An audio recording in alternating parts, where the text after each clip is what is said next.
This is the mess we came into this morning from work. If you can see that second car there, it's completely derailed.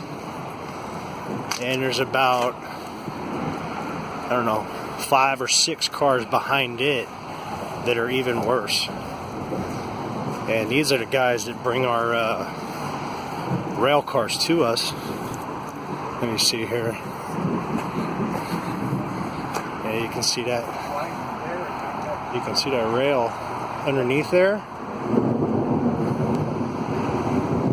It's on its side. It's been completely pulled out.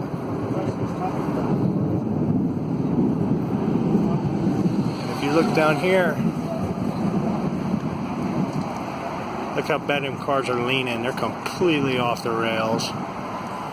And the rail has been completely pulled out on the far side. So that's a mess. I just missed that lightning strike.